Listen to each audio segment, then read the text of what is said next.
Good morning, class 12. Yesterday we were discussed about the meaning of government budget and their objectives. Tomorrow we are going to discuss about components of government budget. तो budget जो हमने कल define करा था उसमें हमने क्या बताया था कि बजट क्या होता है, एक एस्टिमेटेड होता है किसका, रिसिप्ट्स का और एक्सपेंडिचर्स का। तो यही दो कंपोनेंट्स भी हैं बजट के। बजट में हमारा दो साइड हो जाता है, वन इज जो पहले पैसा आएगा तो खर्च सोचोगे, पहला आता है बजट रिसिप्ट्स, और सेकंड हमारा आता है budget expenditure.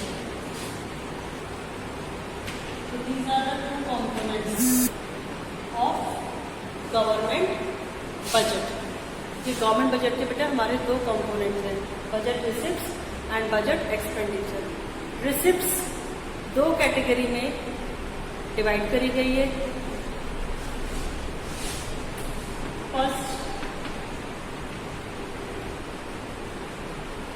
Revenue receipt, second capital receipts, same expenditure also. First revenue expenditure and second capital expenditure. ठीक है, तो बजट रिसिप्ट्स जो पैसा गवर्नमेंट के पास आ रहा है इन एनी फॉर्म, किसी भी फॉर्म में, किसी भी रूप में, टैक्स के रूप में, नॉन टैक्स के रूप में, कुछ बेच कर आ रहा है, कहीं से उधार लेकर आ, पैसा आ रहा है, जो पैसा गवर्नमेंट के पास आएगा चाहे वो किसी भी तरीके से आए, all are considered as budget receipts. इसमें काउंट होगा, वो बजट रिसिप्ट्स में काउंट होगा। फिर बजट रिसिप्ट्स में उसको हम कैटेगराइज करेंगे कि what kind of receipt it is, revenue receipts और कैपिटल रिसिप्ट्स। ठीक, सेम अगर गवर्नमेंट पैसा खर्च कर रही है, चाहे वो कहीं भी खर्च कर रही हो, किसी भी काम के लिए खर्च कर रही हो, खर्च तो करा, तो जो पैसा खर्च हो गया गवर्नमेंट से वो हमारा किस में आएगा, बजट एक्सपेंडिचर में। आफ्टर दैट वी कैटेगराइज कि वो खर्चा कौन सा है, रेवेन्यू है या कैपिटल है। ठीक है, तो first we discussed about the budget receipts component.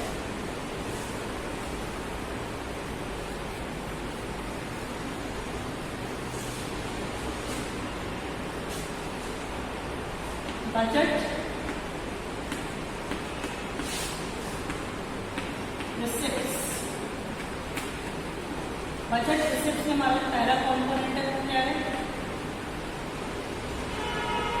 Revenue receipts. Revenue receipts कौन सी रिसिप्ट होती है, it refers to those receipts, किसकी रिसिप्ट चाहिए, गवर्नमेंट की, those receipts of government which neither create any liability nor reduce any assets of the government। क्या मतलब है system का बेटा, रेवेन्यू रिसिप्ट्स ऐसी रिसिप्ट्स है गवर्नमेंट की जिसके आने से ना तो कोई लायबिलिटीज क्रिएट हो रही है गवर्नमेंट की और ना ही कोई असेट्स रिड्यूस हो रही, मतलब पैसा आ तो रहा है लेकिन वो कैसा पैसा है जिसके आने से ना तो हमारी लायबिलिटीज बढ़ रही हैं गवर्नमेंट की, हमारी मतलब गवर्नमेंट की, और ना ही कोई असेट्स घट रही है, फिर भी गवर्नमेंट पैसा क्या कर रही है, रिसीव कर रही है। तो that receiving is the part of revenue receipts. तो इस टाइप की कौन सी रिसिप्ट्स होती हैं गवर्नमेंट की, जिसके आने से ना तो गवर्नमेंट की लायबिलिटीज इंक्रीज होती है ना असेट्स डिक्रीज होती हैं। तो ऐसी हमारी दो रिसिप्ट्स है, one is tax, another is non tax. जो पैसा टैक्स के थ्रू रिसीव होता है वो टैक्स रिसिप्ट्स में काउंट होगा। कुछ रिसीविंग्स ऐसी हैं जो टैक्स के अलावा भी गवर्नमेंट के पास आती हैं, तो उनको हम नॉन टैक्स रिसिप्ट्स में काउंट करते हैं। Revenue receipts are those receipts of government which neither create any liability nor reduce any assets of the government. Revenue receipts वो रिसिप्ट्स है गवर्नमेंट की जिसमें पैसा आता तो है लेकिन ना तो गवर्नमेंट की कोई लायबिलिटीज को बढ़ाता है, ना ही गवर्नमेंट की कोई असेट्स को घटाता है, डिक्रीज करता है। इसमें हमारा जो रिसीविंग्स है वो टैक्स रिसिप्ट्स है और नॉन टैक्स रिसिप्ट्स है।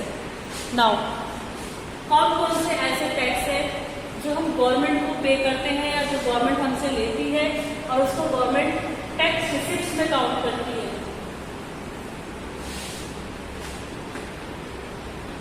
टैक्स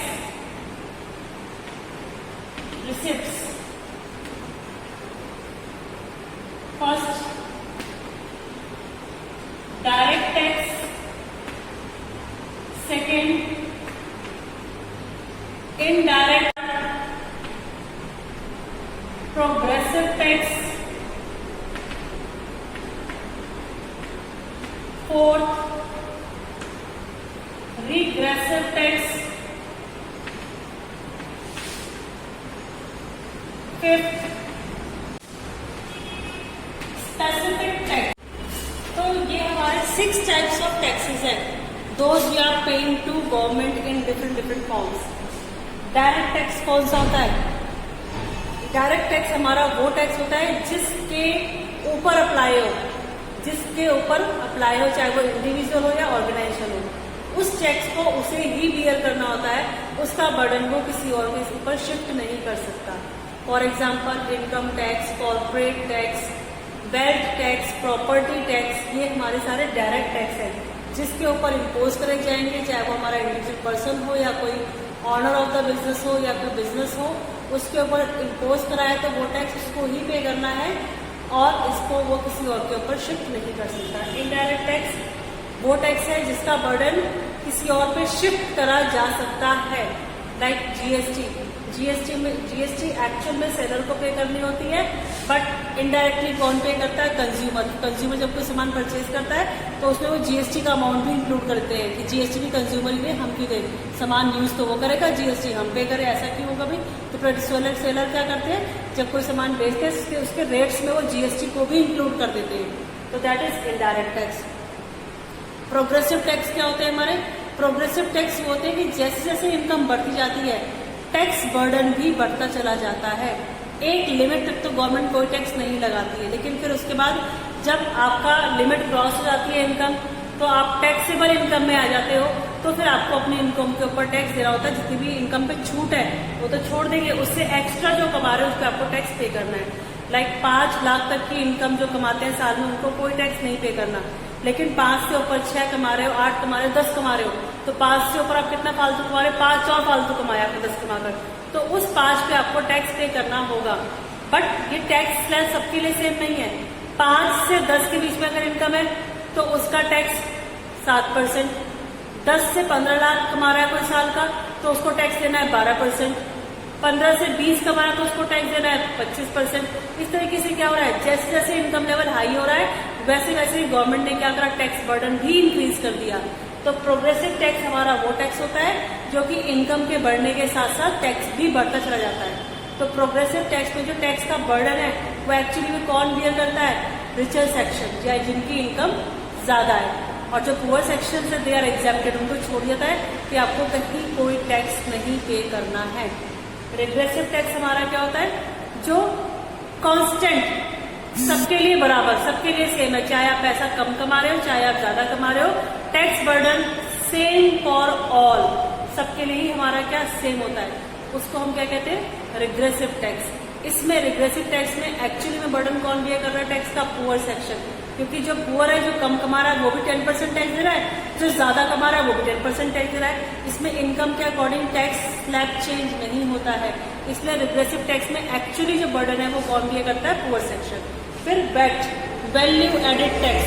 वैल्यू एडेड टर्म आपने नेशनल इनकम चैप्टर में भी पढ़ी थी, कैसे निकालते हैं? Value of output minus intermediate cost. तो वैल्यू ऑफ आउटपुट यानी जो चीज आप जितने की बेच रहे हो उसकी वो वैल्यू, ठीक है। और इंटरमीडिएट कॉस्ट, उसमें बनाने के लिए आपने कितना पैसा लगा दिया। लेट सपोज मैंने 100 पीस बनाया, 10,000 के बिकेंगे, जो उसकी वैल्यू 10,000 की है बिकने की, और 8,000 का सामान लग चुका है, तो कितनी वैल्यू ऐड होगी? 2,000। उस 2,000 पे जो टैक्स लगेगा उसे हम वैल्यू एडेड टैक्स कहते हैं। वैल्यू एडेड निकालते हैं पहले, value of output minus intermediate cost, फिर जब वैल्यू एडेड निकल जाता है उस पर जो टैक्स इम्पोज करते हैं गवर्नमेंट, उसको हम वैल्यू एडेड टैक्स कहते हैं। लास्ट हमारा स्पेसिफिक टैक्स है। स्पेसिफिक टैक्स में क्या होता है? नॉट डिफाइंड, डिफाइंड नहीं है गवर्नमेंट कैसे टैक्स लगाएगी। गवर्नमेंट अपने प्रॉफिट के अकॉर्डिंग टैक्स लगाती है। अगर कोई चीज बहुत ज्यादा हैवी है तो उसके वेट के ऊपर टैक्स लगा दिया, लाइक लोहा, ठीक है, उसकी वैल्यू बहुत हाई होगी। लेकिन कोई चीजें बहुत छोटी है, लाइट वेट है, लेकिन उसकी वैल्यू बहुत ज्यादा है, लाइक डायमंड, तो उसकी डायमंड की वैल्यू पर टैक्स लग रहा है, ठीक है। कोई चीजें साइज में बड़ी है, वैल्यू बहुत ज्यादा नहीं है, वेट भी नहीं है, तो उसका साइज ज्यादा है, उसके साइज के अकॉर्डिंग। स्पेसिफिक मतलब जहां पर गवर्नमेंट को प्रॉफिट में ज्यादा दिखेगा उसके अकॉर्डिंग वो टैक्स इम्पोज कर देती है। तो these are the types of tax जिनके थ्रू गवर्नमेंट के पास रिसीविंग्स आती हैं। नॉन टैक्स रिसिप्ट्स हम नेक्स्ट वीडियो में डिस्कस करेंगे। Thank you.